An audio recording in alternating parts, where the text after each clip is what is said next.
bienvenue pour une nouvelle donne. Concernant la donne 37, nous avons une séquence là où vous voyez qu'il y a quand même pas mal d'enchères. Alors on va revenir point par point. Vous avez ouvert d'un carreau. Le partenaire vous a répondu un cœur dans votre valet second. Logiquement, vous lui avez répondu un pique parce que vous avez roi-dame de pique quatrième. Et il a mis deux trèfles. Alors, deux trèfles, déjà, qu'est-ce que c'est? C'est une quatrième couleur forcing. Donc ça veut dire quoi? Ça veut dire que très souvent, il va montrer un jeu positif à partir de 11 points et plus. Il peut avoir 5 cartes à cœur et il peut très bien ne pas les avoir non plus. Donc il faut bien savoir que cette quatrième couleur forcing ne dit pas j'ai au moins 5 cœurs. Ça c'est archi faux. C'est-à-dire que ça sera des mains aussi parfois où on aura 11 points et plus. Bref, une ouverture. Imaginez que vous n'ayez que 4 cartes à cœur et que vous n'ayez pas l'arrêt par exemple à trèfle.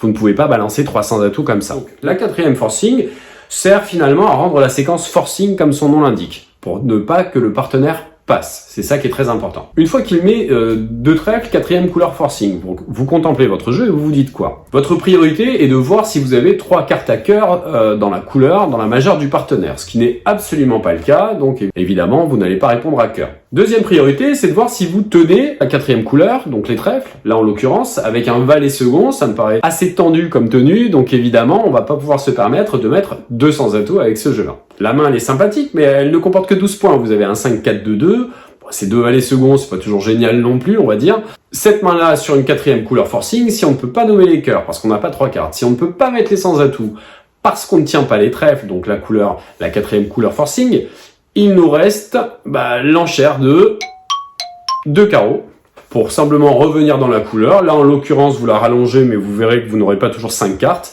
C'est un peu une enchère de dépit pour dire, voilà, j'ai pas 3 cartes avec toi, dans ta majeure, je n'ai pas l'arrêt non plus trèfle. Donc c'est un peu aussi, en quelque sorte, une enchère d'attente. Alors sur le 2 carreaux, le partenaire n'est pas censé passer. Pourquoi? Parce que on pourrait très bien dire 2 carreaux avec une main même à 14 points, vous voyez. Moi, je pourrais très bien en avoir 11, donc on pourrait très bien avoir 25 points, ce qui veut dire qu'il faut absolument essayer de prospecter quelque chose et ne pas s'arrêter sur 2 carreaux. Donc, on n'a pas le droit de passer sur 2 carreaux. Le répondant a produit l'enchère de 200 atouts. Donc, cette enchère de 200 atouts, elle est une enchère finalement négative. Il faut savoir que cette enchère assez négative, s'il avait eu l'arrêt trèfle, il aurait mis 300 atouts. Alors, vous allez me dire, mais pourquoi il les a pas mis avant? Peut-être parce qu'il avait 5 cartes à cœur et qu'il essayait de récupérer un fixe. Donc cette enchère de 200 atouts est finalement assez négative parce qu'elle montre en quelque sorte une main où il n'y a que 11 points. Sur 200 atouts, quand vous regardez un peu mieux votre main, qu'est-ce qu'il y a de génial? Finalement, pas plus que ce que vous avez promis.